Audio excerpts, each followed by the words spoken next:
बेईमान साबित कर दो, जिससे जनता मैसेज जाए सभी हमाम में नंगे हैं। लेकिन जनता ने इस बार निकाला है और ये सकारात्मक राजनीति है, और आगे सकारात्मक राजनीति उत्तर प्रदेश और देश में चलने वाली है।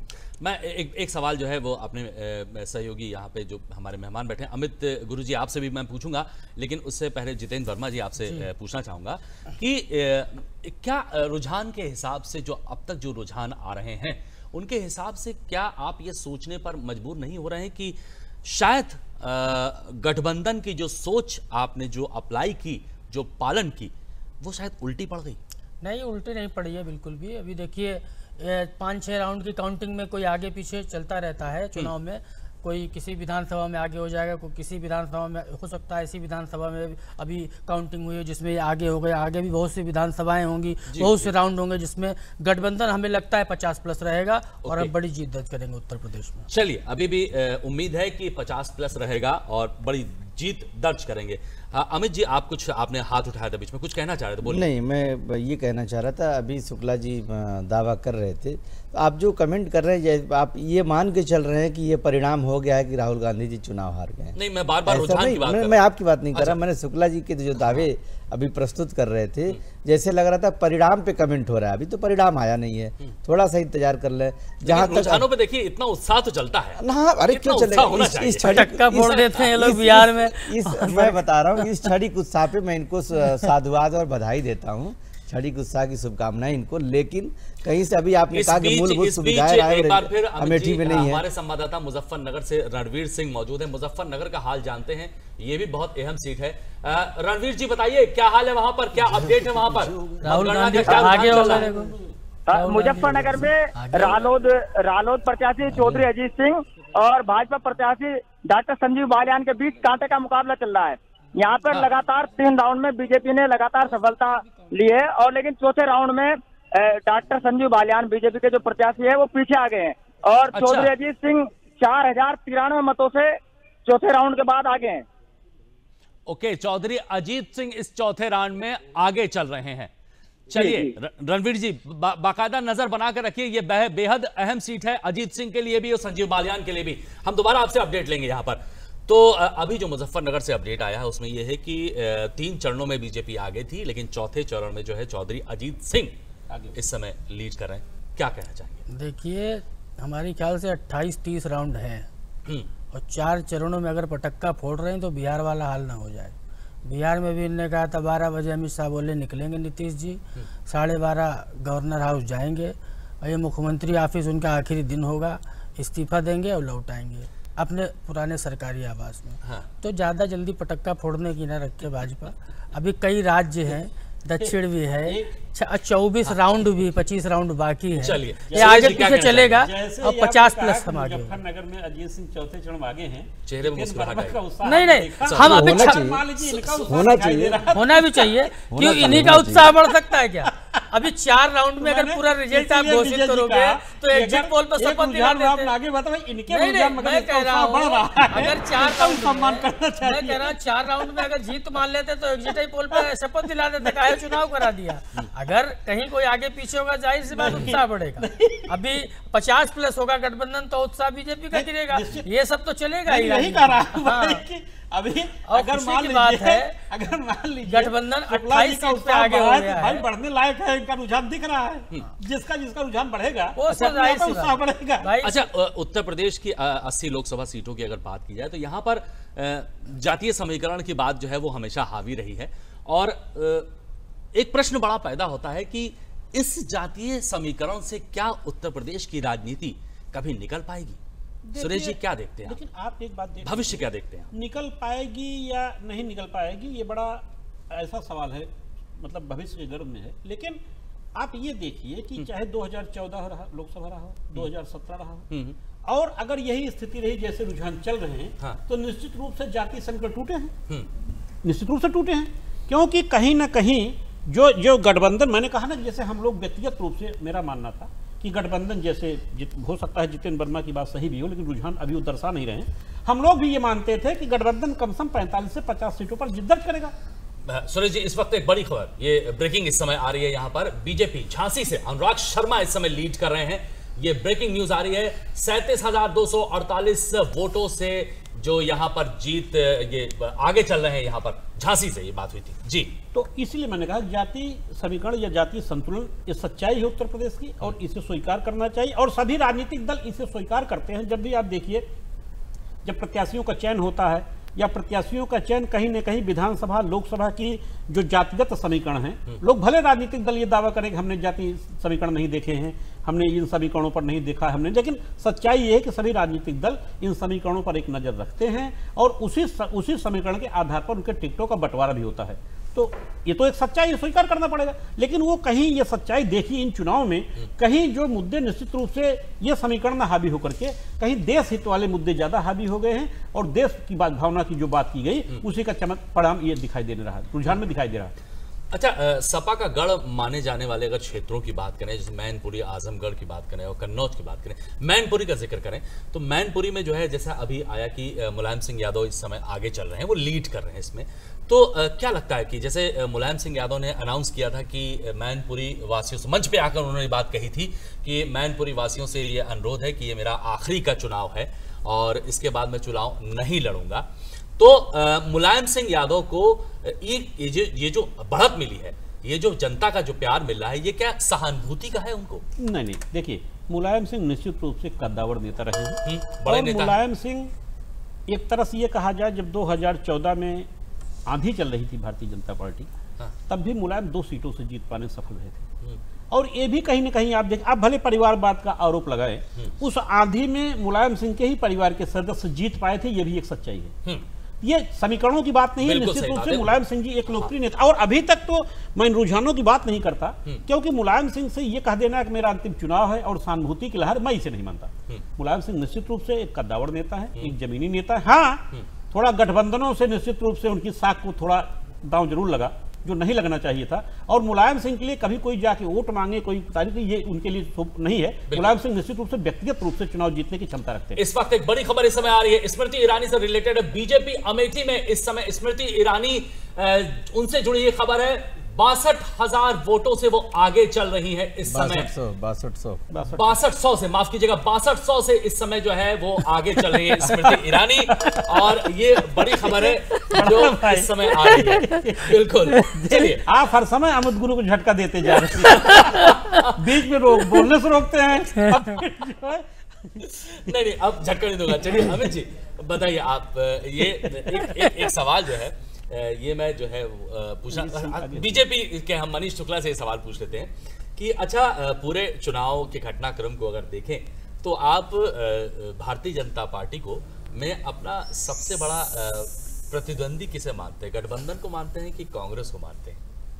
एक आकलन के आधार पर देखिए, हम आपकी नजर में कौन? मैं आपको बताऊं, जिस दिन गठबंधन हुआ था उस दिन संजोग ऐसा था कि एक चैनल पे हम और सुरेश जी एक साथ थे, सुरेश जी को याद हो, तो उस दिन भी मैंने कहा था कि यहाँ लड़ाई दूसरे और तीसरे की होगी, और मैंने एक बात और कही थी, गठबंधन तो हो गया है, 23 की शाम को क्या बयान जारी करना है, सपा बसपा को सोच लेना चाहिए कि किसके ऊपर ठीकरा फोड़ेंगे। तो आज मैं उस पर कायम हूँ, और ये मैंने उस समय कहा था जिस दिन गठबंधन हुआ था, उस दिन संजोग ऐसा था कि मैं आपके साथ था, और मैंने क्या समर्थन भी किया। तो ये परिस्थितियां हैं, और हमको चूंकि पूरा विश्वास था कि देखिए, आप ये समझ लीजिए कि 70 सालों में कितने गरीब थे, कितने के पास कितनी बुनियादी सुविधाएं नहीं थी। जाति का जो बैरियर टूटा है, उसमें सबसे बड़ा कारण, आप चाहे जो मान लीजिए, राष्ट्रवाद भी एक बड़ा विषय रहा है, मैं नहीं मानता, मैं आऊंगा उस पर, लेकिन जो बुनियादी सुविधाएं हमने पहुंचाई गरीब के पास, उसमें सबसे ज्यादा लाभान्वित होने वाला वर्ग कौन सा था? शुक्ला जी, आप ऐसे दावा कर रहे हैं देखिए साहब, आपका अवसर आएगा, इसी बार हमने जो है सारे हाँ बोल लीजिए, लेकिन इस तरह के गलत दावे न करें। अच्छा, चलिए, इस बीच किसी को अवसर नहीं देता हूं, मैं चलता हूं न्यूज रूम अपने सहयोगी रामेंद्र के पास। रामेंद्र, क्या ताजा अपडेट है, बताइए।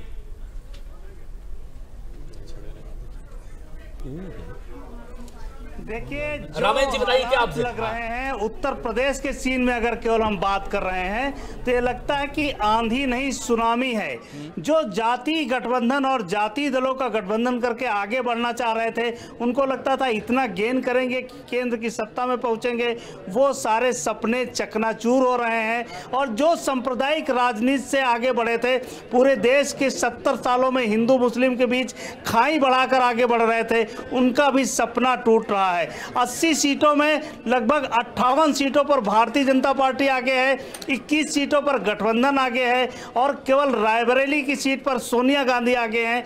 ये बताने के लिए काफ़ी है कि जो हालात हैं उसमें सारा कुछ पिसता हुआ चला जा रहा है। जिस तरीके की रणनीति भारतीय जनता पार्टी ने बनाई थी, नरेंद्र मोदी और अमित शाह ने बनाई थी, उसमें सारे लोग हवा में उड़ते हुए दिखाई पड़ रहे हैं। कहीं से भी आप चर्चा करिए तो लगता है भाजपा आगे है। तो जो स्थितियां हैं, हमें लगता है कि जो राष्ट्रवाद 70 सालों में नहीं था, वो पहली बार राष्ट्रवाद दिखा है। बिल्कुल बिल्कुल, हम चलते हैं भारतीय जनता पार्टी के कार्यालय पर, देखते हैं कि क्या उत्साह है पार्टी का, और उसके बाद फिर हमारे साथ विश्लेषक हैं, उनसे बात करेंगे।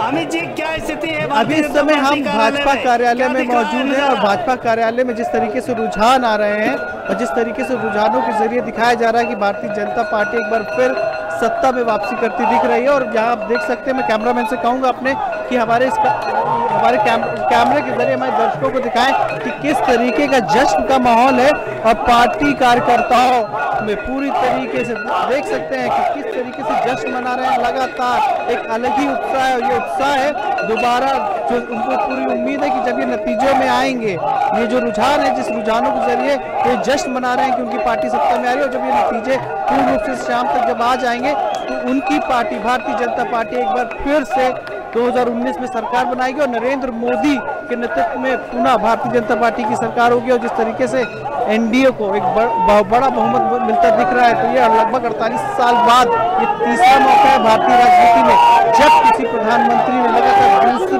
बार बड़े बहुमत के साथ बनाते नजर आ रहे हैं। तो आप देख सकते हैं, मैं फिर अपने कैमरा को बोलूंगा कि यहाँ के लोगों को दिखाएं, लोगों को उत्साह दिखाएं और लोगों को दिखाएं किस तरीके से। बिल्कुल, भारतीय जनता पार्टी के लिए खुशी के पल हैं जब उत्तर प्रदेश में और पूरे देश में 22-23 गठबंधन के लोग जाएं और बताएं चुनाव आयोग को कि ये स्थितियां। सर, क्या लग रहा है? अजय जी, आपने पूरे चुनाव को देखा, क्या लग रहा कि उत्तर प्रदेश का रिजल्ट आ रहा है और जो देश का रिजल्ट आ रहा है? देखिए, आप हर जगह देख रहे हैं कि बढ़त तो बीजेपी ने निरंतर बनाई हुई है, और अगर हम उसमें देखें जिस तरह से रुझान रहे हैं, जिस तरह से एग्जिट पोल रहा है उसके भी रुझान रहे हैं, तो वो निरंतर बीजेपी के साथ ही साथ चलते आ रहे हैं। 58, 21 और 1। 58 अपने आप में एक बहुत बड़ी फिगर है उत्तर प्रदेश के लिए। अगर हम उत्तर प्रदेश पे बात करते हैं तो ये अपने आप में दिखाता है कि जो राष्ट्रवाद की बात आप कर रहे हैं, जनता ने इसी राष्ट्रवाद को इस वक्त सर्वोच्च रखा है। बिल्कुल, उत्तर प्रदेश की राजनीति ने एक बात तय कर दी है कि आपको राम को मानना पड़ेगा, गंगा को मानना पड़ेगा, संस्कृति को मानना पड़ेगा, इतिहास को मानना पड़ेगा। अगर इससे दूर जाते हो, राष्ट्रवाद से दूर जाते हो, तो शायद यही हाल होगा जो बाकी लोगों का है। आइए चलते हैं विजय जी के पास स्टूडियो में। धन्यवाद रामेंद्र, ये अहम जानकारी के लिए। आपने बीजेपी कार्यालय का नजारा दिखाया, वहां भरपूर उत्साह था लोगों में। और हम अपने पैनल के साथ मौजूद हैं, हमारे साथ कई मेहमान जुड़े हुए हैं इस चर्चा में।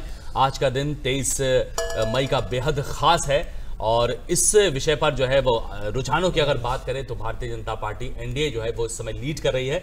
सुरेश जी, बात आपके पास थी, हम प्रतिद्वंदी की बात कर रहे थे कि कांग्रेस या गठबंधन में किसको आप जो है वो भारतीय जनता पार्टी का बड़ा प्रतिद्वंदी आप किसे मानते हैं? नहीं, जहाँ तक उत्तर प्रदेश की बात है, देखिए, अगर जहाँ तक भारतीय जनता पार्टी को देश में चुनौती देने की बात है तो स्वाभाविक सी बात है कांग्रेस ही एकमात्र पार्टी है जो राष्ट्रीय स्तर पर भारतीय जनता पार्टी को चुनौती दे सकती है।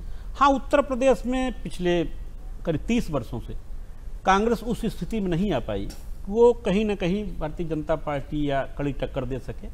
स्वाभाविक सी बात है, यहाँ सपा, बसपा, समाजवादी पार्टी और बहुजन समाज पार्टी ही किसी भी दल के लिए चुनौती के रूप में हमेशा स्वीकार की गई है। और जब पहली बार ऐसा हुआ, जब सपा बसपा 25 वर्षों बाद एक साथ आए जी, तो निश्चित रूप से ये हम ही नहीं, हम सब ये मानते थे कि भारतीय जनता पार्टी को सबसे बड़ी टक्कर गठबंधन ही देगा। और अभी भी अगर मान लीजिए 20, 25, 26 जिन भी सीटों पर जा रहा है उसी का आकलन किया जाए, उन्हीं के आंकड़े देखे जाए, रुझान देखे जाए, तो निश्चित रूप से गठबंधन ही भारतीय जनता पार्टी को चुनौती देता नजर आ रहा है। क्योंकि एक परंपरागत सीट जब अमेठी में कांग्रेस पीछे चल रही है, तो इससे ये कैसे कहा जा सकता है कि उत्तर प्रदेश में कांग्रेस चुनौती देगी, लेकिन हाँ, देश में कांग्रेस ही एक ऐसा दल है जो भारतीय जनता पार्टी को चुनौती दे सकता है। कांग्रेस ही एक ऐसा दल है जो भारतीय जनता पार्टी को चुनौती दे सकता है। अच्छा, आप सभी लोगों से एक सवाल जो है, आज का जो दिन है वो शाम होते होते चुनाव परिणाम आ ही जाएंगे। गवर्नमेंट किसकी बनती है, सरकार किसकी बनती है, चाहे वो एनडीए जीते, चाहे वो यूपीए जीते, चाहे वो गठबंधन जीते, ये सामने आ ही जाएगा।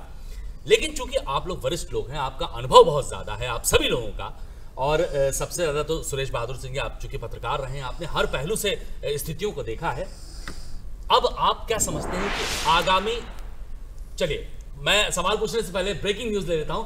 भारतीय जनता पार्टी से राज्यवर्धन राठौर जयपुर से ग्रामीण सीट से आगे चल रहे हैं। इस समय ब्रेकिंग न्यूज आ रही है, भारतीय जनता पार्टी से राज्यवर्धन राठौर इस समय ग्रामीण सीट से जयपुर में आगे चल रहे हैं। हाँ, तो मैं सवाल जो पूछना चाह रहा था, एक अहम सवाल है कि आगामी सरकार का जो स्वरूप है वो किस तरह का होना चाहिए, आप अपने अनुभव के आधार पर, क्योंकि अब ये क्वेश्चन बनता है। देखिए, सरकार बनने जा रही है विजय जी, दो मुद्दे हैं जी। जो जो भी सरकार बनने जा रही, जो रुझान बहुत साफ दिखाई दे रहे हैं, एनडीए की सरकार बनने जा रही है। तो एनडीए की सरकार अगर बनने जा रही, तो एनडीए सरकार के पास सबसे बड़ी चुनौती है।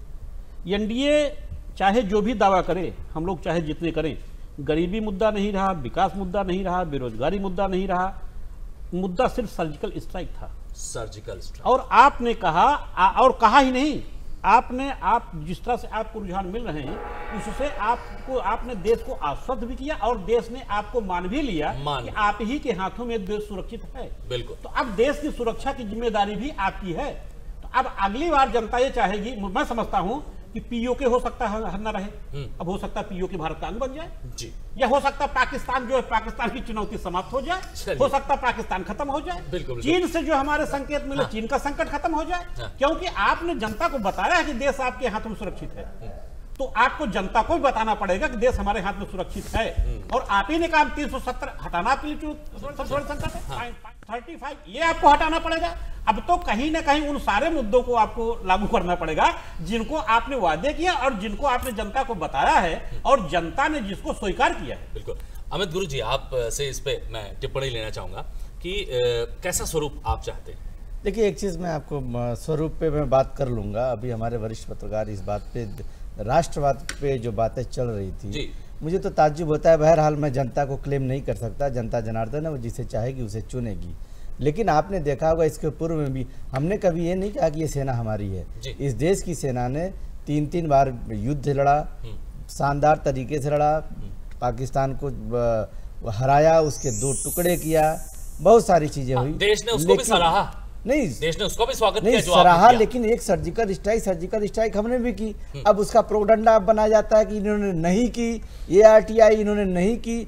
आप जैसे साक्ष्य को तोड़िए मरोड़िए, वो अलग विषय है, लेकिन हम सेना के सियासत नहीं कर सकते, हम सेना के सर पे क्रेडिट नहीं ले सकते। हमें वोट मिले चाहे न मिले, हम सेना के नाम पे राजनीति नहीं करेंगे। मोदी जी को और अमित शाह को जितना राजनीति करना हो करें। और ये तो दुर्भाग्यपूर्ण है, अभी आप बता रहे थे हमारी इतनी योजनाओं का ध्रुवीकरण हुआ, हमारी इतनी योजनाओं की हमने गोलबंदी की। गोलबंदी तो आपने सीबीआई, ईडी, चुनाव आयोग, यहाँ तक कि अन्य संस्थाओं का भी आपने गोलबंदी किया, और आज आपके घुटने के तले हैं। इस तरह की स्थिति देश में है। फिर कहता हूँ, जनादेश है, जनता के हर आदेश का, उसके हर समर्थन का स्वागत है, लेकिन जनता को भी अब समझना होगा। जो व्यक्ति 370 नहीं हटा पाया, बोला था हटाने की बात की थी, 35 पे कुछ नहीं कर पाए। राम मंदिर अभी रामलला पांडाल में बेचारे वैसे ही हैं। केदारनाथ धाम जाने के लिए आपके पास समय है। राम के नाम पे 28 साल वोट लेते रहे, लेकिन रामलला के मंदिर के सामने आज तक साहस नहीं हुआ मोदी जी। अभी सेना की बात हो रही थी, चुनाव के दौरान ही कांग्रेस के लोगों ने ये दावा किया कि हमने भी सर्जिकल स्ट्राइक की थी। ये दावा क्यों किया गया था? दावा इसलिए किया गया था ना, और चुनाव के दौरान ही सेना के प्रतिनिधि ने कहा कि राहुल गांधी आप झूठ बोल रहे हो, कांग्रेस आप झूठ बोल रहे हो, 2016 के पहले सर्जिकल स्ट्राइक नहीं हुई, सेना के प्रतिनिधि ने कहा। कांग्रेस चाहे तो सवाल खड़ा कर सकती है, क्योंकि सेना के 100 रुपए सवाल खड़ा करना तो कांग्रेस का फैशन बन गया है। भाई सेना के अब भाई साहब देखिए, ये तो बड़ी खड़े हैं, कहीं मेरे साथ खड़े हैं। देखिए हताशा में आप इस कदर मत आइए, आप बोल रहे हैं अगर आप सही तो फिर आपको चर्चा चल रही है और मैं पूरा समय आपको दे दूं, आप बोल लीजिए। आप जब एकदम कंप्लीट करिएगा तो ठीक है। मनीष जी आप बोलिए, अपनी बात पूरी कीजिए और फिर मैं अमित गुरु जी के पास आऊंगा, जितेंद्र जी आपके पास। सेना के 100 रुपए सवाल खड़ा करना कांग्रेस में फैशन बन गया है जी। मणिशंकर अय्यर पाकिस्तान में जाके क्या बोलते हैं, शशि थरूर, सैफुद्दीन सोज इनके नेता हैं, क्या बोलते हैं, ये तमाम चीजें, और चौकीदार चोर है जो कहा, और सुप्रीम कोर्ट ने जो लताड़ लगाई, जनता देख रही थी कि एक चौकीदार ऐसा है जिसने भ्रष्टाचार पे अंकुश लगाया। क्या जनता ये नहीं समझ रही थी कि नीरव मोदी को, विजय माल्या को के एनपीए अकाउंट को खोला किसने? नीरव मोदी की रात की पाइप, एक मिनट कंप्लीट होने दीजिए प्लीज। चलिए अच्छा बोलिए, अपनी बात बोलिए। नीरव मोदी की रात की पार्टी में क्या होता है, अगले दिन नीरव मोदी को लोन मिल जाता है 1600 करोड़। जनता नहीं समझ रही थी, आप सोच रहे थे जनता नहीं समझ रही, लेकिन जनता समझ रही थी और उसकी प्रतिध्वनि है ये।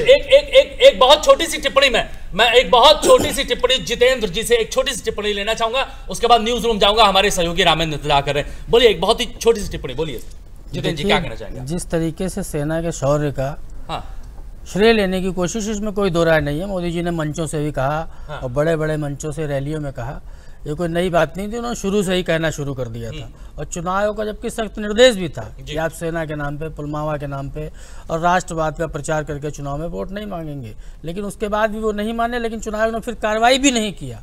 और अब पहली बार थोड़ी हुआ कि देश में युद्ध पहली बार हुआ या स्ट्राइक पहली बार हुई। अगर पहली बार हुआ तो बांग्लादेश कैसे आजाद कराया गया था, तो तमाम हुए हैं। नहीं हुआ जो देश में हुआ। आप मतलब उस तरह प्रचारित कर रहे हो कि हमने हम ही नहीं किया। चलिए अब इस बीच हम चलते हैं अपने न्यूज रूम, अपने सहयोगी रामेंद्र सिंह के पास। क्या ताजा अपडेट है उनसे जानते हैं। Ramendra, over to you.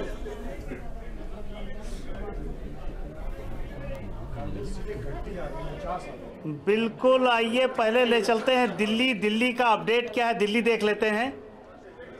वो देश के हर राज्य को दिखाई दे रहा है और यही कारण है कि ये अब पुरानी राजनीति पे भारत कभी नहीं जाएगा और बहुत तेज गति से तरक्की करने वाला है। जो जनों बिल्कुल, राजवर्धन जी को सुन रहे थे हम दिल्ली से। जो हालात हैं, जिस तरीके से मतगणना हो रही है और जो रिजल्ट आ रहे हैं, पता नहीं भारतीय जनता पार्टी ने सोचा था कि नहीं कि इस तरह होगा, लेकिन जो भी हो रहा वो एकदम एक तरफा है और लग रहा कि नरेंद्र मोदी पर पूरी देश की जनता ने आस्था व्यक्त की है। उत्तर प्रदेश में 80 में से 60 सीटों पर भारतीय जनता पार्टी आगे है, 19 पर गठबंधन है। पश्चिम बंगाल में 16 पर भाजपा आगे है और 25 पर टीएमसी है। दिल्ली की 7 में से 7 सीटों पर भारतीय जनता पार्टी आगे और उत्तराखंड की 5 में से 5 सीटों पर भारतीय जनता पार्टी आगे है। उड़ीसा में 7 पर भाजपा और 14 पर बीजेडी आगे है। मध्य प्रदेश की 26 सीटों पर भाजपा आगे है और 3 पर कांग्रेस आगे है। राजस्थान में 24 पर भाजपा है, 1 पर आरएलटीपी है। गुजरात की 24 सीटों पर भाजपा आगे चल रही है। असम में 9 पर भाजपा आगे चल रही है। बिहार में 16 पर भाजपा और 16 पर जेडीयू, 6 पर एलजेपी और 2 पर आरजेडी। आप समझ रहे हैं कि जातीय गठबंधनों का हाल क्या है। छत्तीसगढ़ में 9 पर बीजेपी है, 2 पर कांग्रेस है। हिमाचल में 4 पर बीजेपी है। जम्मू कश्मीर पर 2 पर बीजेपी है और 3 पर एनसी है। तेलंगाना, जहां पर माना जा रहा था कि भाजपा शायद ही खाता खोल पाए, वहां 5 पर भारतीय जनता पार्टी आगे है, 2 पर कांग्रेस आगे है और 10 पर टीआरएस आगे है। तमिलनाडु में जरूर झटका लगा है भारतीय जनता पार्टी को। यहां डीएमके 28 सीट जीत रही है, कांग्रेस 8 सीट जीत रही है, भाजपा का भी खाता नहीं खुला है और एआईडीएमके 2 सीटों पर आगे है। पंजाब में 8 पर कांग्रेस है, 2 पर भारतीय जनता पार्टी है और 1 पर आप है। कर्नाटक में 24 पर भारतीय जनता पार्टी है और 3 पर कांग्रेस है, 1 पर जेडीएस है। आप समझ रहे हैं कि गठबंधनों का हाल, गठबंधनों को शायद अस्वीकार कर रही जो गठबंधन की राजनीति है, जो गठबंधन में भ्रष्टाचार है, उनको लेकर जनता की राय आ रही है। हरियाणा में 9 पर बीजेपी है, 1 पर कांग्रेस है और महाराष्ट्र में 23 पर भाजपा है, 20 पर शिवसेना है, 3 पर एनसीपी है। ये अभी तक देश का जो मूड है वो हम बता रहे हैं कि क्या देश का मूड है। अजय जी, जो रिपोर्ट आ रही, जो रिजल्ट आ रहे हैं, उनको देख के कैसा लग रहा है, क्या सोचा है जनता ने? देखिए, जनता ने शायद एक ही बात सोची है, मोदी नहीं तो कौन। ये एक ऐसा सवाल था जो निरंतर हर जगह पूछा जा रहा था, और जब भी ये पूछा गया तो इसके सामने का जवाब कभी नहीं आ पाया। जैसे ही जब आपने कहा कि गठबंधनों की सरकार और गठबंधन जितने भी हैं वो हर जगह के ऊपर हैं, तो उन गठबंधनों में कोई एक ऐसा चेहरा नहीं दिख रहा है। हम जब बात कर रहे हैं सेंट्रल गवर्नमेंट बनाने की, तो हमको एक ऐसा चेहरा चाहिए। सर, जो गठबंधन की जब बात होती है, होता है कि गठबंधन को लूट के लिए किए जा रही है। एक आम मान्यता है कि जब आप दिल्ली में बैठ के देखो तो लगता है गठबंधन की सरकारें केवल केंद्र का धन लूट रही है। तो क्या ये जनता की समझ में आ गया कि गठबंधन नहीं, हमको एक साफ नेतृत्व तो चाहिए और एक ऐसी सरकार चाहिए जो अपने ऊपर टिकी सरकार हो? इस पर जनता ने वोट दिया। देखिए, जनता शायद ये समझ सकी थी कि गठबंधन बिल्कुल उसी चारपाई की तरह से है जिस तरीके से उसमें 4 पाए होते हैं, और अलग अलग समय पे हर एक पाया अगर हटता रहेगा तो चारपाई तो गिरेगी गिरेगी। तो आज शायद जनता को ये चाहिए था कि उसको एक बकायदा पूरा तखत चाहिए था जिसके अंदर निरंतर हर तरफ से स्ट्रेंथ रहे। तो शायद जनता ने वही स्ट्रेंथ बीजेपी को दी है, और पूरे के पूरे राष्ट्र में उसी प्रकार की एक स्ट्रेंथ बीजेपी को मिली है। हर जगह आप देखिए नाम बीजेपी बीजेपी बीजेपी, और उसकी एक स्ट्रेंथ दिखाई दे रही है। इसीलिए गठबंधन जो है वो हर जगह से निकाला गया। और प्रियंका गांधी को लाया गया था, पश्चिम उत्तर प्रदेश की प्रभारी बनाई गई थी, और राहुल गांधी चुनाव हार रहे हैं। क्या लगता है कि प्रियंका को स्वीकार किया जनता ने नहीं किया है? देखिए, फिर से बात है जब यहाँ के ऊपर कि हम एक सेंट्रल गवर्नमेंट जो है उसको चुन रहे हैं, हमारे चुनाव इस तरीके के हो रहे हैं, तो प्रियंका गांधी जी जब आई यहाँ के ऊपर और उन्होंने उसको प्रमोट किया, शायद एक तो लेटर स्टेज के ऊपर आई, एक बात। दूसरी बात, उनको भी एक आधे उत्तर प्रदेश का ही जो है वो कार्यभार दिया गया, और यहाँ के ऊपर पूरे राष्ट्र में चुनाव हो रहा है। तो अगर हम उसमें से एक आधी स्टेट के लिए किसी को देते हैं तो बाकी जगह के ऊपर कैसे होगा? पश्चिम बंगाल और उत्तर प्रदेश का जो रिजल्ट आ रहा है, इसमें क्या लग रहा है? पश्चिम बंगाल में एक बहुत लग रहा था कि बहुत मारकाट की पूरी जब मतगणना हो रही थी, तो उसका रिजल्ट और उत्तर प्रदेश का रिजल्ट जहां कह रहे थे कि नहीं सब 40 सीटें जीतेंगे और सरकार तो हम ही बनाएंगे, भाजपा 20% हट जाएगी, इन दोनों लोगों को क्या होगा? देखिए, कहना न कहना तो एक बात है, क्योंकि वोट तो जो है जनता को देना है। तो हम अपनी पार्टी होगी, अगर मेरी पार्टी होगी, भले ही हमें पता हो मेरे को एक भी सीट नहीं आने वाली, लेकिन हम कहेंगे कि हमसे ज्यादा अच्छे किसी के नहीं आने वाले, तो हम तो वो बात कहेंगे ही कहेंगे। वैसे ही जो है, चाहे आप पश्चिम बंगाल की बात कीजिए तो कहने पे तो यही होगा, लेकिन जनता क्या मान रही है, वो क्या देख रही है, उसे कैसा महसूस हो रहा है, उसके तहत उसने दिया। हाँ, यहाँ के ऊपर उत्तर प्रदेश में जरूर, जिसको हम कह रहे हैं सोशल इंजीनियरिंग पार्ट 2, वो जब हुआ तो हम मान रहे थे कि शायद कुछ जगहों के ऊपर जहां पे आपस में एसपी बीएसपी के जो है वोट कट जाया करते थे, वो शायद वोट जो है एक साथ एक ही जगह मिल जाएंगे। बिल्कुल, अभी अगर रिजल्ट आ रहा है, लेकिन अब ये देखना पड़ेगा कि भारतीय जनता पार्टी ने कितना वोट गेन किया है, कि कांग्रेस चुनाव नहीं लड़ पा रही, उसके बाद भी गठबंधन पूरी तरीके से 19 सीटों में सिमट गया है। तो ये तो बाद में पता लगेगा कि कितना वोट भारतीय जनता पार्टी ने गेन किया है, कहां कहां किस तरीके से वोट मिला है। लेकिन अभी तक जो रिजल्ट है उसमें भारतीय जनता पार्टी के नेता और कार्यकर्ताओं को पूरा खुश होने का अवसर है। आइए चलते हैं हम दिलशाद के पास स्टूडियो में।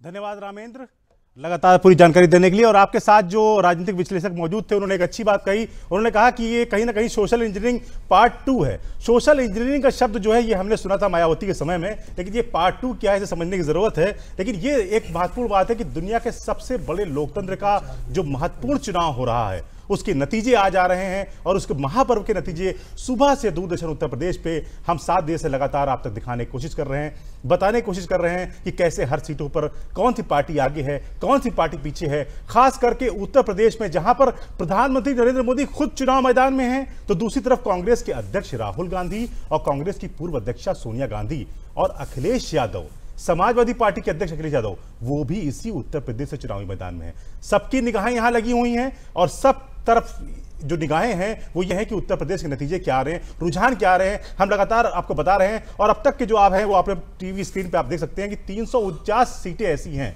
अगर हम पूरे देश की बात करें, जहां पर भारतीय जनता पार्टी लगातार रुझानों में आगे बढ़ रही है। ये अपने आप में एक बहुत बड़ी बात है। और अगर देखा जाए तो 84 सीटें ऐसी हैं जिन पर कांग्रेस पार्टी रुझानों में आगे बढ़ रही है। तो ये तो स्थिति है। और अगर उत्तर प्रदेश की बात करें तो उत्तर प्रदेश में महागठबंधन कहीं ना कहीं उतना टक्कर देता तो दिखाई पड़ता नहीं, लेकिन फिर भी महागठबंधन कांग्रेस से कहीं ज्यादा बेहतर स्थिति में भारतीय जनता पार्टी से मुकाबला करता हुआ नजर आ रहा है। हमारे साथ विश्लेषक के अलावा और राजनीतिक पार्टी के लोग भी मौजूद हैं। आप जानते ही हैं, हमारे साथ जितेंद्र वर्मा जी हैं, गठबंधन से हैं। इसके अलावा हमारे साथ अमित गुरु जी हैं, कांग्रेस के हैं। मनीष शुक्ला जी हैं, भारतीय जनता पार्टी से हैं। और सुरेश बहादुर जी, आपके जाने पहचाने वरिष्ठ पत्रकार, सब मौजूद हैं हमारे साथ में। जितेंद्र जी, जैसा उम्मीद की जा रही थी कि आपने जो गठबंधन किया, और अभी हमारे राजनीतिक विश्लेषक न्यूज रूम से बता रहे थे कि ये सोशल इंजीनियरिंग पार्ट 2 है। सोशल इंजीनियरिंग पार्ट 1 जब हुआ तो उसमें बसपा सुप्रीमो मायावती को कहा गया, उसका श्रेय दिया गया कि उन्होंने सोशल इंजीनियरिंग की और यहां पूर्ण बहुमत की सरकार उत्तर प्रदेश से बनाई थी।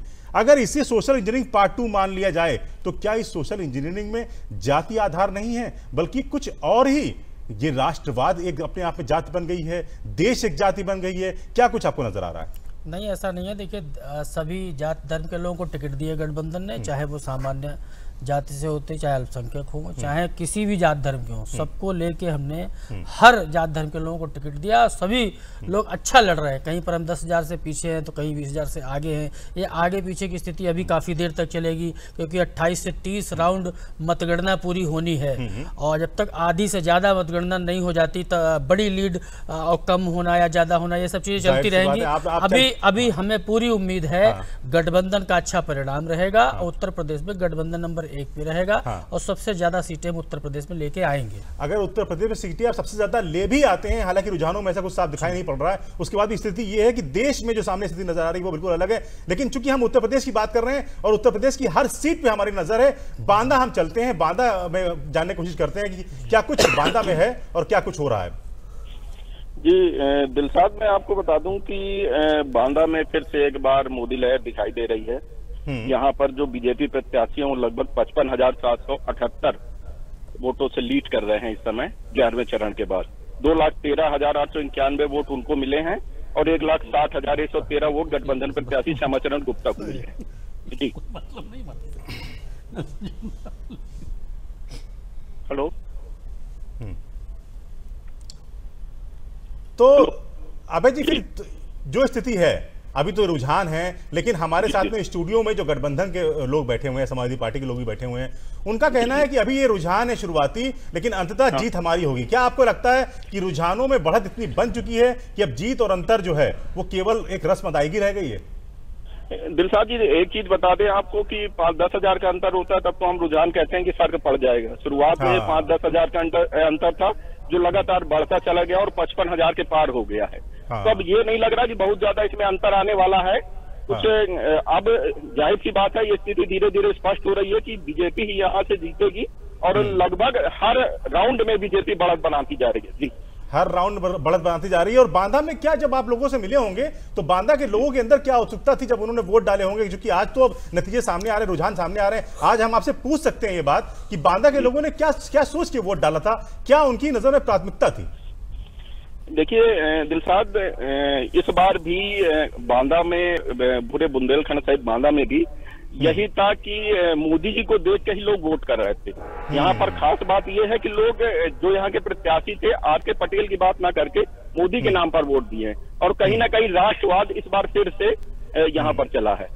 ये बहुत महत्वपूर्ण बात आप बता रहे हैं बांदा से भी, क्योंकि यही बात चर्चा सुबह से यहाँ चल रही है कि जहां पर कैंडिडेट है, जिस भी सीट पे जो कैंडिडेट है, भारतीय जनता पार्टी अगर हम बात करें तो उस कैंडिडेट की बात तो अपनी जगह पे है ही, लेकिन वहां पर चेहरा कहीं ना कहीं एक प्रधानमंत्री नरेंद्र मोदी का है, और उस चेहरे के आगे जब बात आती है तो फिर ये दिखाई पड़ रहा है कि वोट जब देने की बात आती है तो प्रधानमंत्री नरेंद्र मोदी का नाम सामने नजर आ रहा है, और उनके नाम पर लगातार वोट मिल भी रहे हैं, जो रुझान में मिल रहे हैं। बांदा में जो आपने हमको बताया, क्या वहां पर भी जो जिस तरह की बातें की जा रही हैं, जिस तरह की बातें हो रही थी, खैर आपसे हमारा संपर्क, बांदा से हमारा संपर्क टूट चुका है और हम आगे बढ़ते हैं और बात करते हैं। क्योंकि देखिए, महत्वपूर्ण जानकारी बांदा से भी हमारे पास आई है। बांदा से उन्होंने यही बताया जो हम डिस्कस लगातार कर रहे हैं कि राष्ट्रवाद जो है वो एक मुद्दा है। वहां सारे मुद्दे, हालांकि बुंदेलखंड के मुद्दे अपने अलग हैं, दूसरे उत्तर प्रदेश में लगातार हम चर्चाएं करते रहते हैं, लेकिन अगर बांदा की बात करें, हम अमित जी अब आपके पास आते हैं, और अगर हम बांदा के अपने प्रतिनिधि से बात कर रहे थे, अब वो ये बता रहे थे कि जीत और हार का अंतर इतना बढ़ चुका है कि अब ये मुश्किल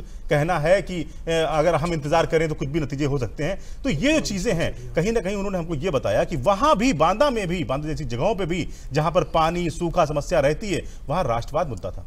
देखिए, वो आपके पत्रकार हैं और बड़ा नजदीक से, बड़ा करीब से वो देख रहे हैं, और मैं स्वागत करता हूं उनके विश्लेषण का। लेकिन एक चीज मैं बता दूं, राष्ट्रवाद पे मुझे भी बहुत गर्व है। अमित जी माफिक साथ आपको रोक रहे हैं, एक बड़ी खबर आ गई है। 28 में से, कर्नाटक के अंदर 28 में से 24 सीटों पर भारतीय जनता पार्टी आ गई है। ये अपने आप एक महत्वपूर्ण खबर थी, इसलिए हमने आपको रोका माफी के साथ में। और अब आप जो कहना चाह रहे थे कह लीजिए। वही मैं कह रहा हूँ कि राष्ट्रवाद पे मुझे बहुत गर्व है, और एक चीज मैं जानना चाहता हूँ और पूछना चाहता हूँ, मैं किसी को थोपूंगा नहीं इस बात को, ये बड़ा ही भाषास्पद नहीं कहूंगा, ये बड़ा ही चिंताजनक बात है ये। क्या यहाँ शुक्ला जी बैठे सिर्फ यही राष्ट्रवादी हैं? आप नहीं है राष्ट्रवादी? नहीं, तो हमारे प्रतिनिधि ने ये वर्मा जी राष्ट्रवादी नहीं है। नहीं, वो ये नहीं कह रहे हैं, लेकिन बार बार राष्ट्रवाद के नाम पे वोट पड़ा, राष्ट्रवाद के नाम पे वोट पड़ा। 60% वोट जो भारतीय जनता पार्टी के खिलाफ पिछली सरकारों में भी, चुनाव में भी गया था, इस बार भी कुछ परसेंटेज होगा। आप 40% पाएंगे, 38 पाएंगे, 50 पाएंगे, जो भी पाएंगे। जो लोग आपको वोट नहीं करते हैं वो राष्ट्रवादी नहीं है। आप किस तरह की भावना इस देश के बीच में, मुझे तो लगता है कि चैनल्स पे इस पे बार बार बातें इस तरह की नहीं होनी चाहिए। राष्ट्रवाद इस देश के हर व्यक्ति के अंदर है, लेकिन उसको ये कह कि राष्ट्रवाद हावी हुआ, राष्ट्रवाद हावी हुआ, राष्ट्रवाद की जीत हो रही है। अरे भाई, हम अफगानिस्तान से आए हैं, हम अमेरिका से आए हैं, हम पाकिस्तान से आए हैं। अमित जी, हम आगे चलते, चूंकि हमको चर्चा आगे बढ़ानी है। ये राष्ट्रवाद हमारे पास तब से है जब पंडित जवाहरलाल नेहरू यहाँ प्रधानमंत्री हुआ करते थे, उस वक्त भी हमारे पास राष्ट्रवाद था। हम नहीं कह रहे राष्ट्रवाद कहीं कमी थी, लेकिन कहीं ना कहीं 10 साल का जो यूपीए के शासन मनमोहन सिंह के कार्यकाल में रहा, उस समय पॉलिसी पैरालिसिस जो रहा और जिस तरह की पाकिस्तान की तरफ से हरकतें आती थी, जो जवाब नहीं दिया, उसके नतीजे आ रहे हैं। आज जो दिन आ रहा है अमित जी, आज के दिन आपके सामने नतीजे हैं। आज वो दिन नहीं है, आज वो दिन नहीं, बिल्कुल पॉलिसी पैरालिसिस मनमोहन सिंह के कार्यकाल में पाकिस्तान के 2 टुकड़े नहीं हुए, पाकिस्तान के 2 टुकड़े मनमोहन सिंह के कार्यकाल में नहीं हुए। जिस समय पाकिस्तान के 2 टुकड़े आपने किए, इसी जनता ने, इसी देश की जनता ने बहुमत के साथ आपको जिताया और भारतीय जनता पार्टी दूर तक नजर नहीं आती थी। लेकिन आज अगर भारतीय जनता पार्टी नजर आ रही है, अगर आज भारतीय जनता पार्टी नजर आ रही है, ठीक है, हम बातें, हम आपकी बात अपनी जगह पे है, हम इस बात को आगे बढ़ाएंगे। बार बार राष्ट्रवाद राष्ट्रवाद, 130 करोड़ के देशों में 70 करोड़ लोग क्या राष्ट्रवादी नहीं है? पूरे के पूरा भारत राष्ट्रवादी, आप भी राष्ट्रवादी हैं, हम सब राष्ट्रवादी हैं। इस पे बैन लगना चाहिए ऐसी बातों पे। राष्ट्रवादी हर व्यक्ति है। मनीष जी कुछ कहना चाह रहे हैं, अभी आपके पास लौटेंगे, शुरुआत में आपसे मनीष जी आपके पास आते हैं, लेकिन मनीष जी जो आप कहना चाहते हैं कहिए। लेकिन एक बात है, इस चुनाव में एक अजीब सी चीज दिखाई पड़ी।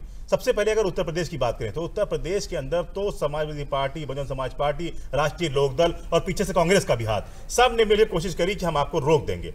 और पश्चिम बंगाल में तो एकदम जो लड़ाई थी वो दिखाई पड़ रही थी कि किस तरह की लड़ाई चल रही है। और वहां हाल ये हुआ कि पश्चिम बंगाल में चुनाव प्रचार एक दिन पहले रोक देना पड़ा। अजीबोगरीब चुनाव इस बार देखने को मिला। उसके बावजूद जो रुझान अब तक सामने आ रहे हैं, संतुष्ट हैं? आप बताइए, फिर अपनी बात पूरी कीजिएगा। देखिए, हम तो 300 पार देश में और 73 प्लस उत्तर प्रदेश में हमारा लक्ष्य है। हमको लगता है रुझान जब परिणाम में बदलेंगे तो हम अपने लक्ष्य को प्राप्त कर लेंगे। और देखिए, अभी राष्ट्रवाद की बात हो रही थी, पिछले चरण में मेरी बात कट गई थी। हमने कहा जो जाति गोलबंदी थी, ये लोग एक अंगणित को सामने रखकर अपने को मजबूत साबित कर रहे थे, लेकिन जो जाति गोलबंदी थी उसको हमारी योजनाओं ने तोड़ दिया, उस गोलबंदी को। वो तमाम योजनाएं, उज्ज्वला, सौभाग्य, बिजली कनेक्शन, आयुष्मान भारत के तहत हेल्थ इंश्योरेंस, पक्की छत गरीबों को, इन योजनाओं ने जाति गोलबंदी को तोड़ा। लेकिन अगर देश की सबसे बड़ी पंचायत का चुनाव हो रहा है, इस पंचायत में विदेश नीति की चर्चा नहीं होगी तो कब होगी? राष्ट्रीय सुरक्षा की चर्चा अगर सबसे बड़े पंचायत के चुनाव में नहीं होगी तो कब होगी? फॉरेन पॉलिसी की चर्चा आज नहीं होगी तो कब होगी? तो हमको लगता है कि सभी योजनाओं के साथ साथ ये जो नीतियां हैं हमारी, जो राष्ट्रीय नीतियां हैं, उस पर डिबेट होनी चाहिए। और उससे अगर आपत्ति कांग्रेस के प्रवक्ता को है कि राष्ट्रवाद पे बैन लगना जाना चाहिए, ये मानसिकता है कांग्रेस की। बैन के लिए बात ही नहीं किया। अभी आपने शब्द प्रयोग किया कि बैन लग जाना चाहिए। राष्ट्रवाद पे चर्चा नहीं होनी चाहिए, राष्ट्रवाद की चर्चा नहीं होनी चाहिए। आखिर आप क्यों राष्ट्रवाद की चर्चा नहीं होनी चाहिए? आखिर क्यों विदेश नीति की चर्चा नहीं होनी चाहिए? कूटनीतिक अगर विजय मिलती है देश को, तो आपको क्यों इतनी हैरानी और परेशानी है? आज 2009 से देखिए अमित जी, आप एक सवाल निकल के आया। हम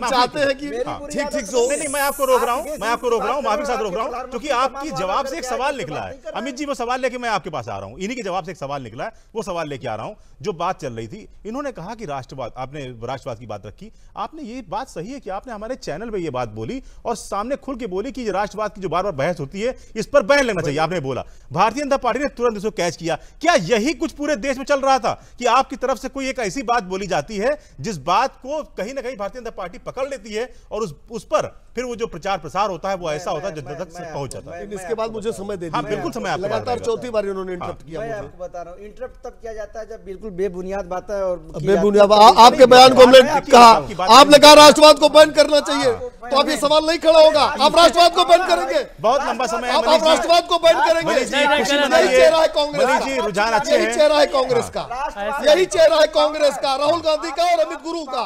यही चेहरा है कि राष्ट्रवाद को बैन करेंगे, पाकिस्तान के पक्ष में बोलेंगे। दाऊद को अगर नहीं है राष्ट्रवाद अगर अजहर मसूद को अजहर मसूद जी कहेंगे, आतंकवादियों के ऊपर कार्रवाई होगी, आपका राष्ट्र के उत्तरदायित्व तो आपका राष्ट्रवाद है। आप सब वोट मांगने का राष्ट्रवाद इस तरह का नहीं हो सकता है। राजभवन राठौर सीधे दिल्ली से, राजभवन राठौर सीधे दिल्ली से हैं, बोलते क्या सुन रहे हैं वो के बाद वापस पूर्ण बहुमत की तरफ जाती हुई ये प्रो इनकम्बेंसी वोट, ये जो लोग कहते हैं कि साहब कोई अल्टरनेटिव नहीं था, ऐसा नहीं है। प्रधानमंत्री मोदी जी ने अपने आप को इतना ऊंचा उठा दिया कि उनके सामने खड़े रहने की औकात किसी की नहीं रही। मैं तो यही उम्मीद करता हूं कि विपक्ष सेवा भाव पर आए, सेवा करे लोगों की, आरोप लगाने बंद करे। मैं देश के मतदाताओं को भी धन्यवाद देना चाहता हूं। अपोजिशन पूरी तरह से खत्म हो गया है, आपको लगता है कि संसद में आपको विपक्षी देखने को नहीं मिलेगा? नहीं, ऐसी बात नहीं है। प्रधानमंत्री मोदी जी का जो काम करने का तरीका है वो अपने आप में बड़ा बैलेंस तरीका है। वो हर पहलू देखते हैं अपना निर्णय लेने से पहले, और सिर्फ इमीडिएट पॉलिटिक्स नहीं देखते। वो बहुत लंबी सोच रखते हैं और इसीलिए बैलेंस्ड निर्णय लेते हैं। और यही कारण है कि आज सबको विश्वास है, आज जाति धर्म पंथ सबसे आगे बढ़कर वोट मिल रहा है, हर प्रांत से वोट मिल रहा है जहां आज तक नहीं मिलता था। यही कारण है कि देर से आए पर दुरुस्त आए। इस देश में कम से कम ऐसे नेता तो आए जो इस देश को मजबूत बना सकते हैं। सर, इतना बड़ा जनादेश मिला है, आपको लगता है इतना बड़ा जनादेश मिला है, आपको लगता है कि इतना बड़ा जनादेश मिला है, आपको लगता है कि आपके लिए अपेक्षाएं बहुत बढ़ गई है और ये आप लोगों के लिए भी एक बड़ा चैलेंज होगा? नहीं, निसंदेह जिम्मेदारी तो हमेशा रहती है। ये इतने बड़े देश के लिए काम करना और जो इतने सालों से जो पिछड़ा हुआ था उसके लिए काम करना, एक तेज गति से काम करना, इस देश की जो ब्यूरोक्रेसी है उस ब्यूरोक्रेसी की काम करने का ढंग में तब्दीली लेना, पूरे नीचे से लेकर ऊपर तक बदलाव की जरूरत है और वो बदलाव का काम शुरू हो गया है। अब तो मैं आपको विश्वास दिला सकता हूं कि बहुत तेज गति से हम आगे बढ़ेंगे। तो ये थे राजवर्धन सिंह राठौर जो प्रतिक्रिया दे रहे थे अब तक जो आए रुझान है उस पर। और हम सुरेश बहादुर जी आपके पास आते हैं। जो राजवर्धन राठौर जी कह रहे थे उसी बात को अगर हम लें, एक पुरानी फिल्म का डायलॉग था और उसमें दो पात्र एक दूसरे से बात करते हैं। एक पात्र कहता है कि मेरे पास बंगला है, गाड़ी है, पैसा है, तुम्हारे पास क्या है? दूसरा कहता है मेरे पास माँ है। क्या उसी तरह से कुछ उत्तर प्रदेश में भी हो रहा है कि एक तरफ कहा जाता है मेरे पास सपा है, बसपा है और मेरे पास राष्ट्रीय लोकदल है, तुम्हारे पास क्या है? तो यहाँ पर भारतीय जनता पार्टी का मेरे पास मोदी है, क्योंकि जैसे राजवर्धन राठौर कह रहे हैं कैसी बात सामने निकल के आ रही है। क्या ऐसा कुछ है? देखिए, ये उत्तर प्रदेश की बात नहीं है, ये पूरे देश में ही हो रहा है। एक चीज आपने अभी उस बहस के दौरान में था कि मैं सुन ही रहा था, एक हम लोगों की एक कहावत है, दुल्हन वही जो पिया मन भावे। इस सच्चाई को हमें स्वीकार करना पड़ेगा। अमित की इस बात से मैं सहमत हूँ। 1971 में मिसेस गांधी ने पाकिस्तान के 2 टुकड़े कर दिए दिल साहब, और आज भी आप देखिए उसकी प्रतिमूर्ति बना हुआ है। वो राष्ट्र प्रेम की, राष्ट्र भावना की बात होती है। जो देखिए, हम मुद्दे सारे जितने चाहे जो उठावें, हम जो जनता को स्वीकार हो, जो जनता स्वीकार करेगी वही मुद्दे हमारे असली माने जाएंगे। ठीक है। हमने, मोदी जी ने ये बताने का प्रयास किया कि, या भारतीय जनता पार्टी ने ये बताने का प्रयास किया कि मोदी जी के हाथों में देश सुरक्षित है। जनता ने मान लिया। जनता ने मान लिया। अब जनता, हम नहीं करें हम देशद्रोही हैं, हम देश प्रेमी नहीं हैं। यहाँ सारे जितने लोग बैठे हैं, या पूरा देश, राष्ट्र को सभी से प्रेम है। ये बात अगर राहुल गांधी बता पाते तो लेकिन मोदी जी ने कहा नहीं, जो राष्ट्र है, राष्ट्र का हित जो है वो हमारे हाथों में सुरक्षित है। और उसको जनता, अगर देखिए कोई मुद्दा हो, अगर हम जनता को कन्विंस करने में कामयाब हो जाते हैं तो वही हमारी असली विजय होती है। मैं भी कई डिबेट्स में, कई इसमें पार्टिसिपेट करता रहा, भाग करता रहा। अब मैं भी ये गिनाता रहा, मैं स्वयं की बात कर रहा हूं, मैं भी गिनाता रहा कि निश्चित रूप से कांग्रेस पार्टी में इंदिरा गांधी के जमाने में इतना बड़ा कांड, वो देश 2 बंटवारा हो गया। लेकिन उस बंटवारे को हम देश भावना से नहीं जोड़ पाए, देश हित से नहीं जोड़ पाए। जिस तरीके से इस सर्जिकल स्ट्राइक को मोदी जी ने देश भावना से जोड़ा और देश के लोगों को आश्वस्त नहीं कर दिया, देश की जनता ने विश्वास भी कर लिया। जिस तरह से रुझान आ रहे हैं उसको देश की जनता ने विश्वास भी कर लिया। ये जो है मोदी जी के हाथों में देश सुरक्षित है। अब कितना सुरक्षित है कितना नहीं है ये तो आने वाला समय बताएगा। ये तो समय बताएगा। लेकिन उन्होंने ये डिसाइड कर दिया, आज ये तय कर दिया, जिस तरह से रुझान आ रहे हैं कि देश मोदी जी के हाथों में सुरक्षित है। ये बात आपकी बिल्कुल ठीक है और अमित जी ने भी आपकी बात की सहमति व्यक्त की। उन्होंने उन्होंने कहा कि बहुत अच्छी बात कही है, लेकिन मनीष जी पहले कुछ कहना चाह रहे थे, उनको हम मौका नहीं दे पा रहे। देखिए, मनीष जी, आप 71 की बात किया सुरेश जी ने, और पाकिस्तान के 2 टुकड़े हुए, तो क्या संसद में खड़े हो, क्या संसद के बाहर खड़े हो के विपक्षी दल ने कभी सवाल खड़ा किया था नहीं, कि आपने 90,000 सैनिकों को क्यों छोड़ दिया? उस समय नहीं कहा था ना, जबकि ये बड़ी बात थी। उस समय 90,000 सैनिक पाकिस्तान के हमारे कब्जे में थे। अगर हम चाहते तो उनको बार्गेन करते, हो सकता है कि कश्मीर जैसी समस्या सॉल्व होती, लेकिन उस समय विपक्ष ने कहा कि नहीं, प्रधानमंत्री जो कर रहे हैं वो उसके साथ देश खड़ा है। कभी भी संसद में प्रशंसा की गई। और आज क्या है, आज बालाकोट के बाद कहा जाता है कितने मरे, कितने नहीं मरे, क्यों मरे, कैसे नहीं मरे, गए कि नहीं गए, पाकिस्तान कहता है या तो यहाँ के कुछ लोग कहते हैं। क्या जनता, आज मीडिया का जो युग है, जो सोशल मीडिया का युग है, जो मीडिया का युग है, छोटी छोटी बातें जाती हैं। छोटी आखिर पाकिस्तान में 2 दिन स्यापा था, थोड़ा थोड़ा इमरान खान को मुस्कुराहट कब आई, जब यहां से सवाल खड़े हुए, कोई दिल्ली से पूछ रहा था, कोई जम्मू कश्मीर से पूछ रहा था। तो जनता इस चीज को वॉच करती है, माफ करिएगा, और जनता का जनादेश है ये, तो कम से कम हम भी हो, हमसे भी कोई गलती कभी होगी, अगर हम स्वीकार नहीं करेंगे तो हम फिर अपने लिए गड्ढा खोदेंगे। तो ये आपके पास ये अवसर है कि क्या मानेंगे क्या नहीं मानेंगे। अभी जी आप रिप्लाई करिए, फिर हमको। हाँ, देखिए हर बार हर चुनाव में जो जनादेश जाता है वो भारतीय जनता पार्टी के खिलाफ। आंकड़ों में आप सरकार 2 बार आपने बनाई, वो अलग विषय है। अब जो जनादेश जाता है आपके खिलाफ हमेशा जाता है। आपने इंदिरा जी की बात की, हमने कभी विरोध नहीं किया। इंदिरा जी ने तो कभी मन से नहीं कहा देखो मैंने दो टुकड़े में पाकिस्तान को बांट दिया, मुझे वोट दे दो, मुझे वोट दे दो। अरे क्या बात करते हैं, इस देश के प्रधानमंत्री कहते हैं बालाकोट सर्जिकल स्ट्राइक के नाम पे जो फर्स्ट टाइम वोटर है वो हमको वोट करे। इस तरह की इतनी बड़ी आचार संहिता का भी मामला उठा, और आप बता रहे हैं अटल आडवाणी जी जिन्ना के मजार पे चादर चढ़ाते हैं, उपलब्धियां गिनाती है, तो उसमें इस विषय को रखती है, तारा नहीं रखती हैं, बता लेकिन आप ये नहीं बताते कि बिना पूछे नवाज की अम्मा का पैर छूने चले गए। क्या ये काम नवाज की अम्मा का पैर छूने चले गए? आप बिरयानी पाकिस्तान में जाके खाए, आडवाणी जी जो है जिन्ना के मजार पे चादर चढ़ाते हैं, ये आपको ये पक्ष आपको नहीं दिखता है। बहुत खामोश है, मुस्कुरा रहे हैं और उनके पास हम नहीं पहुंच पाते। जितेंद्र जी आपके पास लौट देश भावना की बात वरिष्ठ पत्रकार कह रहे थे। ये देश भावना मोदी की नहीं है, ये वोट भावना है, इसको नोट कर लीजिए।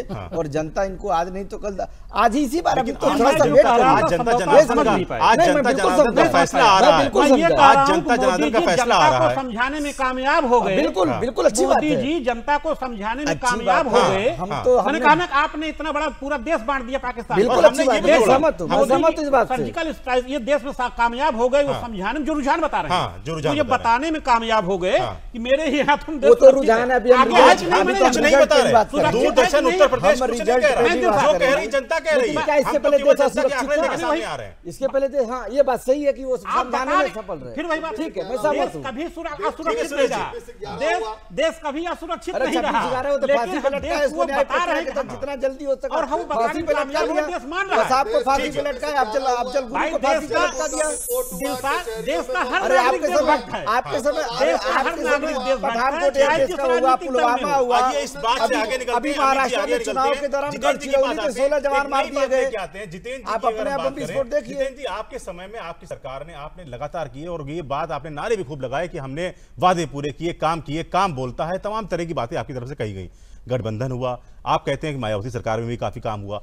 तो आखिर आप लोगों ने इस पूरे चुनाव के अंदर जो वोट मांगे जनता के बीच जो गए, तो वो जो काम आपने किए थे उन कामों को बताने के बजाय जो प्रचार हुआ वो मोदी विरोध ज्यादा हुआ। क्या ये मोदी विरोध भारी पड़ गया, जबकि आपको अपने काम बताने चाहिए थे कि आपने क्या काम किए? बिल्कुल हमने काम किया और वो दिखेगा अभी पूरी काउंटिंग आते आते। लेकिन एक बात याद आई कि गिरिराज सिंह एक बयान दिए, भाजपा के बड़े नेता हैं, कि जो मोदी जी की रैली में नहीं जाएगा वो राष्ट्रद्रोही है। 29% लोगों ने बिल्कुल दिया था, बिल्कुल सभी चैनलों पर बयान चल दिया था, कोई इसे डिनाई नहीं कर सकता है। और वो खुद उस रैली में नहीं गए थे। आपको माफी चाहता हूं क्योंकि इस समय भारतीय जनता पार्टी के वरिष्ठ नेता शाहनवाज हुसैन कुछ बोल रहे हैं, आइए सुनते हैं उनको।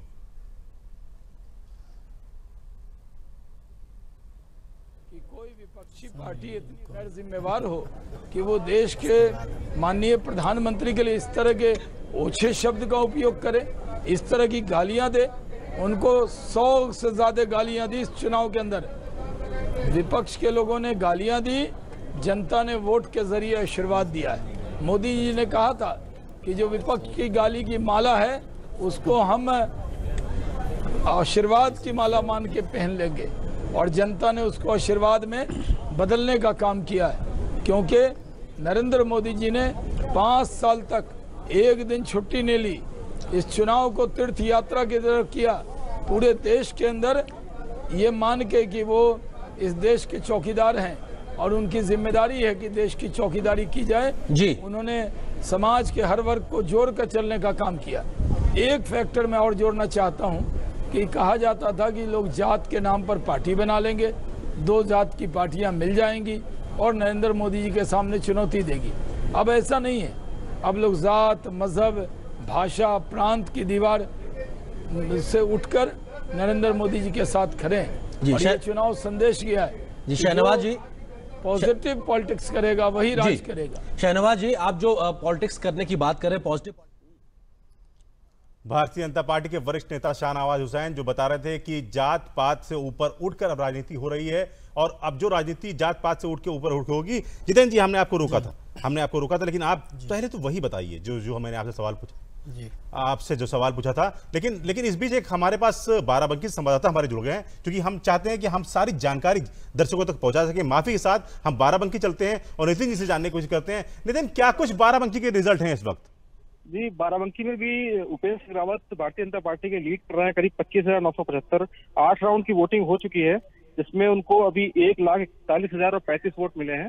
सेकंड नंबर पे यहाँ समाजवादी पार्टी गठबंधन प्रत्याशी जो हैं राम सागर रावत, उनको 1,15,060 वोट मिले हैं। तो कुल मिलाकर 25,975 की लीड है भारतीय जनता पार्टी के पास बाराबंकी जिले में जी। तो जो ये लीड है, ये इतनी बड़ी, क्या आपको लगता है लीड इतनी बड़ी हो गई है कि इस लीड के बाद अब इसको छू पाना थोड़ा सा मुश्किल पड़ेगा?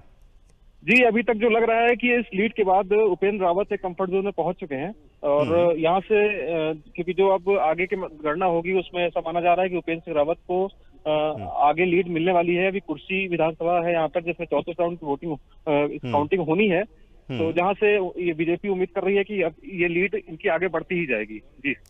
तो ये कांग्रेस का जो वहां पर प्रत्याशी हैं, तो कांग्रेस के प्रत्याशी क्या लगा आपको कि वहां पे कुछ हवा नहीं थी या वहां पे क्या कुछ था वहां पे? ये कांग्रेस के प्रत्याशी युवा प्रत्याशी थे तनुज पुनिया जी, जिनको उम्मीद थी कि बाराबंकी जनता उनका साथ देगी, युवा साथ देगा, लेकिन जिस तरह से उनकी परफॉर्मेंस अभी तक रही तो उम्मीद के मुताबिक वोट उनको नहीं मिले हैं। जो कुल मिला के यहाँ पर क्या अंदाजा लगाया जा रहा है कि गठबंधन के प्रत्याशी ने उनके वोट में काफी हद तक सेंध लगाई, जिससे उन्हें उम्मीद थी वो वोट उन्हें नहीं मिले हैं, जिसका नतीजा है कि वो तीसरे नंबर पे है 35,344 वोटों के साथ। हालांकि पीएल पुनिया खुद एक कद्दावर नेता हैं और अगर उनके सुपुत्र खुद चुनाव मैदान में वहां से मौजूद हैं तो उम्मीद की जा रही थी कि कम से कम फाइट में तो वो दिखाई पड़ते, लेकिन जैसा आप बता रहे जानकारी आ रही है तो फाइट में भी यहाँ पर अगर तनुज नहीं है तो इसका मतलब ये है कि क्या कांग्रेस वहां पर काम नहीं कर पाई? कांग्रेस इसमें ये तनुज पुनिया, एक तरह से लोग मान रहे थे कि तनुज पुनिया भले लड़ रहे हैं, लेकिन एक तरह से उनके पिता ही यहाँ से लड़ रहे थे, पीएल पुनिया जी, और इससे पहले भी उन्होंने यहाँ से जीतते हुए काफी काम किया बाराबंकी जिले के लिए। बाराबंकी लोकसभा क्षेत्र में अच्छा वोट बैंक था उनका, लेकिन जिस तरह से भाजपा ने बढ़त बनाई हुई है तो कुल मिला के यही लग रहा है कि कांग्रेस को लोगों ने पसंद नहीं किया और सिरे से खारिज किया है जनता ने। तीसरे नंबर पर जाने का नतीजा, हालांकि प्रियंका गांधी का रोड शो और राहुल गांधी का आना के बाद तनुज मान के चल रहे थे कि अच्छी फाइट करेंगे वो, लेकिन तीसरे नंबर पे इस बुरी हाल का कहीं ना कहीं लग रहा है कि जनता ने एक तरह से नकारा है कांग्रेस को बाराबंकी जिले में। जनता ने नकारा है। और एक बात और भी, स्टूडियो में हम लगातार चर्चा कर रहे हैं, हमारे साथ राजनीतिक दलों के नेता भी मौजूद हैं। जो बात यहाँ पे चल रही है उन बातों में ये बातें निकल कर सामने आ रही हैं कि कहीं ना कहीं जो मुद्दे हैं वो मुद्दे जो लोकल इश्यूज होते हैं, जैसे बाराबंकी के अपने कुछ लोकल मुद्दे होंगे, लेकिन उन मुद्दों के आगे नेशनल इश्यूज जो हैं, राष्ट्रीय मुद्दे, वो ज्यादा बड़े साबित हो रहे हैं। तो वहां क्या लगता है आपको, बाराबंकी में भी ऐसा कुछ रहा? बाराबंकी में बिल्कुल रहा। बाराबंकी के जो लोकल मुद्दे हैं, यहाँ के जो जितने भी कैंपेन हुए, जितनी भी रैलियां हुई, उसमें वो कहीं नहीं उठे। सिर्फ राष्ट्रीय मुद्दे और जो बड़े बड़े नेता आए उनकी बातें और जो ग्लोबल इश्यूज थे वही उठे। लोकल ना तो शुगर मिल बंद है उसका मुद्दा, यहाँ का ट्रामा सेंटर बंद है उसका भी मुद्दा नहीं उठा, ना कि यहाँ के रोड जाम की जो है अव्यवस्था है। तो इस तरह से मतलब लोकल इश्यू कोई भी यहाँ पर वोटिंग में नहीं हुई है, उस पर नेशनल इश्यूज पे ही वोटिंग हुई है पूरी, जिसका नतीजा है कि भारतीय जनता पार्टी को एक तरफा जीत मिलती दिख रही है। भारतीय जनता पार्टी को एक तरफा जीत मिलती दिख रही है। चलिए, बहुत बहुत धन्यवाद आपका पूरी जानकारी के लिए। और ये जिस तरह से उन्होंने जानकारी दी है, ये तो अगर अमित जी बात करें बाराबंकी से जो खबर आ रही है वहाँ पर तो तनुज जी तीसरे नंबर पर आ गए, जबकि उम्मीद ये की जा रही थी कि वहाँ पर पीएल पुनिया साहब कम से कम उनका अपना एक कद्दावर नेता है, पुराने नेता हैं, उनका भी कुछ ना कुछ जोर रहेगा। क्या कहेंगे आप? नहीं, बिल्कुल पीएल पुनिया जी का क्षेत्र रहा है, आज उनके बेटे तनुज पुनिया वहाँ लड़ रहे हैं और जो आप रिपोर्ट वहाँ से आ रही है निराशाजनक तो है, लेकिन अभी हम उम्मीद हमारी कायम है और अभी काफ़ी चुनाव मतगणना भी बाकी है, तो मुझे लगता है उलटफेर होना चाहिए। अच्छी फाइट वो तनुज पुनिया वहाँ पे कर रहे थे और मुझे लगता है कि आने वाले चरण में जो भी काउंटिंग बाकी है कुछ अजूबा भी हो सकता है, थोड़ा सा इंतजार करने की जरूरत है। कुछ अजूबा भी हो सकता है, यानी कांग्रेस पार्टी कहीं ना कहीं अजूबे पे भरोसा कर रही है कि अजूबा हो सकता है। खैर ये अपनी जगह पे अपनी बातें हैं, लेकिन जो रुझान आ रहे हैं और जो हमारे प्रतिनिधि बता रहे थे वो लीड इतनी बढ़ गई। बाराबंकी की अगर हम बात करें तो बाराबंकी में लीड इतनी बढ़ चुकी है कि अब वहां पर गठबंधन के प्रत्याशी हैं और वो दूसरे नंबर पर चल रहे हैं। 25,000 की लीड बड़ी लीड होती है और आगे इसको बरकरार रखना एक बड़ी बात होगी। तो हम मनीष जी अब आपके पास आएंगे और वही सवाल आपके पास लेकर आएंगे कि क्या कुछ लगता है, जो आज खुशी तो बहुत होगी, लेकिन क्या कल रात में नींद आई थी, सो पाए थे सही से? देखिए हम लोग कॉन्फिडेंट थे पहले दिन से, क्योंकि हमारी सरकार ने काम किया था और हम विकास के एजेंडे को लेकर चुनाव में गए थे और हमको पूर्ण विश्वास था कि हमने उन बुनियादी सुविधाओं को जनता तक पहुंचाया है जो 70 साल में लोगों तक नहीं पहुंची थी। मैं फिर कहूंगा जाति गोलबंदी हमारी योजनाओं के नाते टूटी है। हमने जरूर फॉरेन पॉलिसी की भी चर्चा की, राष्ट्रीय सुरक्षा की भी चर्चा की, हमने आर्थिक नीति की भी चर्चा की, इसलिए कि सबसे बड़ी पंचायत में इसकी चर्चा होनी चाहिए। एक बात मैं और कहना चाहूंगा, इस चुनाव के कई संदेश है, उसके एनालिसिस होती रहेगी, लेकिन 41 सीटों पर श्रीमती प्रियंका वाड्रा को भी लगाया गया था। उनके भी नेतृत्व का परीक्षण है ये। अगर अमेठी से भी पीछे चल रहे हैं तो निश्चित रूप से प्रियंका जी को भी कसौटी पे जनता ने देख लिया। तो चूंकि कांग्रेस का ये जो अतिवादी रवैया है कि नहीं हम बोलेंगे भी और करने भी नहीं देंगे, मैं फिर कहूँगा 71 में देश पाकिस्तान का बंटवारा हुआ था, लेकिन उस समय विपक्ष ने प्रशंसा की थी। आज विपक्ष का क्या रोल है कि उसका स्वर और वहाँ बैठे लोगों का स्वर अगर आप देखेंगे तो जो वो पूछते हैं कि नहीं हमने भारत की सेना आई थी, नहीं आई थी, पहुंची थी, नहीं पहुंची थी, हमारे विमानों ने गिरा दिया, नहीं उन्होंने गिरा दिया, तो लगभग वही भाषा यहाँ के लोग भी बोल रहे थे। तो इसलिए ये इशू बनना चाहिए। मैं तो कहूंगा, फिर कहूंगा, पहले भी मैंने कहा कि निश्चित रूप से सबसे बड़ी पंचायत के चुनाव में ये भी इशू होना चाहिए, आखिर राष्ट्रीय सुरक्षा कब डिबेट होगी। तो हमने अपनी योजनाओं से जाति गोलबंदी को तोड़ा और जो हमारी जो वैश्विक परिदृश्य में जो भारत की उन्नति हुई है, जो मजबूती मिली है, उसको हमने इशू बनाया और निश्चित रूप से सबको बनाना चाहिए। और लीडरशिप जो प्रधानमंत्री होता है वो विश्व के सामने उसकी क्या हैसियत है, उसकी क्या स्थिति है, देश को कहां तक ले जाता है, ये भी डिबेट होना चाहिए और जनता उस पर निर्णय करती है और जो रुझान है वो परिणाम उससे ज्यादा अच्छे आएंगे। जनता निर्णय कर चुकी है और आज उसके नतीजे लगातार सामने आ रहे हैं। अभी जब लौटेंगे चलिए, हाँ कह लीजिए जी। एक चीज मैं आपको बताऊं, 70 साल की ये लोग बात करते हैं, अति उत्साह में बात करते हैं, करिए कोई बात नहीं, आपका अधिकार है, चाहे जितना उत्साहित हो जाइए। उस 70 साल में ये आदरणीय स्वर्गीय पूर्व प्रधानमंत्री अटल जी के भी 6 साल के कार्यकाल को ये जोड़ लेते हैं। इतने उत्साह में हैं, उनको भी ये नाकाम और नाकारा बना देते हैं। 70 साल में कुछ नहीं हुआ तो क्यों 70 साल जोड़ते हैं? आप कांग्रेस के साथ जोड़ लीजिए, 70 साल क्यों जोड़ते हैं भाई? पहली चीज, लेकिन ये अतिशय ठीक नहीं है। आप तो दूसरी खबर राजधानी लखनऊ से, जो कि उत्तर प्रदेश की हम बात कर रहे हैं, राजधानी लखनऊ से बड़ी खबर, 93,000 वोटों से राजनाथ सिंह, गृह मंत्री भारत सरकार के भारतीय जनता पार्टी के प्रत्याशी, लगातार आगे चल रहे हैं और इतने ज्यादा मतों से आगे चलने के बाद गुंजाइश कम रह जाती है कि अब कोई उनके पास पहुंच पाए। आप अपनी बात। दूसरी बात, सर्जिकल स्ट्राइक की ये बार बार बात कर रहे हैं, आपने रिपोर्ट अभी 1-2 दिन पहले की देखी है। ये इतने अति उत्साह में है कि अपने ही देश के MiG-17 विमान को मार के गिरा देते हैं और 6 अधिकारी उसमें सेना के एयरमैन मारे जाते हैं। को कौन गिरा दिया? आप समझिए, आप जानिए, आप लोगों को तो अपने खिलाफ अगर कोई रिपोर्ट्स है आप उसको सुनना नहीं पसंद करते। और मैं बता सकता हूँ कि सोए हुए आदमी को जो सोए हुए का बहाना बना कि मैं सोया हुआ हूं, बहाना कर ले, उसे इस धरती पे कोई जगह नहीं सकता, मैं आपको बता रहा हूं। दूसरी चीज, जातीय गोलबंदी की बात हमारे भाई ने कहा, बड़ी अच्छी बात कही, जातीय गोलबंदी। मंच से मोदी जी कहते हैं कि मैं अति पिछड़ा वर्ग से आता हूं, पहले पिछड़ा का रोट, फिर नीच जाति की बात, फिर अति झड़ा की बात तो आप लोगों ने ये कहा सारी था। कभी नहीं कहा हमने। मणिशंकर और प्रियंका जी ने कहा मणिशंकर का हमने तुरंत खंडन किया और उनको पार्टी से बाहर फिर ले लिया, फिर क्यों नहीं ले उन्होंने कहा हम लेंगे, कायम हैं अपनी क्यों बात नहीं ले पे। लेंगे, क्यों नहीं ले लेंगे? आपने कितने भाई को निकाला और बिल्कुल ले वापस लीजिए, लिया, बिल्कुल इसकी ले क्या लीजिए। मतलब है? बिल्कुल लेकिन लीजिए, आपका अधिकार ये क्षेत्र है, तो मैं जाति भी कह रहा हूँ कि गोलबंदी आप नहीं, लोगों जिस को स्तर पे राजनीति कर रहे आपने हैं। कहा था कि छोटी सी टिप्पणी करना है। चलिए, मैं तो छोटी सी बात खत्म आपने कर छोटी सी लेता बात हूँ। कही कोई थी, नहीं, बात कोई हो गई। नहीं। अब सुरेश जी के पास भी, क्योंकि सुरेश जी बहुत देर से बैठे हैं, मुस्कुरा भी रहे हैं, क्योंकि एक बात यहाँ पर अब तक निकल के सामने आई है, प्रियंका गांधी वाड्रा को भी बहुत बड़ी जिम्मेदारी दी गई थी। और जब वो यहाँ पर लखनऊ में, हमें वो दृश्य याद आ रहे हैं, वो फुटेज याद आ रही है, जब वो लखनऊ में उनका स्वागत किया गया और वो एयरपोर्ट से यहाँ तक आई, एक कारवां चल रहा था, लग रहा था कि बहुत बड़ा कुछ करिश्मा होने जा रहा है। उम्मीदें थी, आपको भी देख पत्रकार की हैसियत से आपने कवरेज किया परिणाम के बाद इस पे बात करनी चाहिए। बिल्कुल, परिणाम के बाद बात होगी। चुनाव के परिणाम सारे के सारे रुझान हैं, परिणाम के बाद अगर इस पे बात हो तो ज्यादा बेहतर है।